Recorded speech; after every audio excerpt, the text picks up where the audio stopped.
Hi guys! Welcome to my vlog. So for today's video ay ititreat ko yung mama at papa ko sa Mang Inasal kasi napagod kami kanina sa kaka-transfer ng aming voters dito sa Kumilik ng dito sa sa Quezon City kasi kailangan na natin mag-transfer para makabuto tayo next butuhan. So kasi nga dito na tayo sa Quezon City, galing tayo sa probinsya, so kailangan talaga natin mag-transfer na para naman hindi tayo maging kulurum. Kulurum. So, ayun dahil nagutom kami. So, nag-decide kami na kakain na lang ng Mang Inasal. At saka tong mama ko, ayaw talagang kumain ng Mang Inasal, sabi niya. Praktikalan na daw. Bibili na lang daw kami ng ulam sa palengke at lulutuin niya lang daw. Makatipid pa kami. So, hindi naman ako pumayag doon. Kasi sabi ko, grabe naman.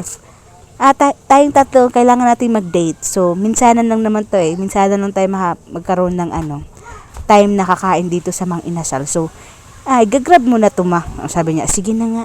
Napilit ko din naman siya. Tapos, alam mo ba sabi ng mama ko? Gusto niya lang daw magmaruya. Gusto niya lang kumain ng maruya na saging. Yan talaga yung paborito niya. So, ayun, hindi naman ako pumayag na magmaruya lang si mama, no. Grabe naman magmaruya. Tapos, si papa din, ayun yun, hindi din siya pumayag na magmaruya. Sabi niya, bakit lagi naman maruya na saging? So, ayun, ako pa rin yung nanalo. Sabi ko, Mang Inasal tayo kasi minsan lang naman to eh. So, grab na niya na to. So, ayun, natuloy din naman sa Mang Inasal.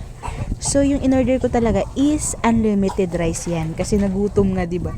Tapos kami, hindi talaga uso sa amin yung diet sa rice. So, ayan, yung in-order ko kay mama pala ay bangus sa sisig. Kasi, hindi siya kumakain ng chicken eh kapag hindi siya yung nagluluto. Kasi maarte yan eh. Hindi, sa chicken lang naman siya maarte. Kasi parang may secret recipe siya dun eh. Parang meron siyang inahalo para maging masarap. So, ayun. So, hindi na ako order ng chicken.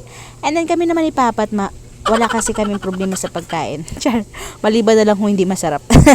So, ayun yung in-order ko ay picho. Picho yung sa amin ni Mama, ni Papa. Tapos, nag-order din ako dyan ng halo-halo para naman malamigan yung utak namin. Char! Hindi. Para naman may panghimagas. Ganon. So, diba, usap-usap lang kami dyan, ganun. Tapos, grabe talaga yung papa ko habang kami kumakain kasi nga ang laki ng picho. Sabi niya, pwede ba daw yun i-take out yung kasi hindi niya daw kayang ubusin yun. Lagi niya talagang iniisip yung apo niya, yung bunsong apo na si Sulin. Sabi niya, dadalhan niya daw si Sulin, ganun. Sabi ko, hindi na, kasi bibili lang tayo sa palengke ng chicken at saka crispy fry para mag-fried chicken kasi yun naman yung request ng pamangkin ko eh. So ayun, sabi ko, ubusin mo na lang yun papa para hindi na tayo mag-take out kasi another bayad na naman kapag mag-take out ka for lalagyan, diba?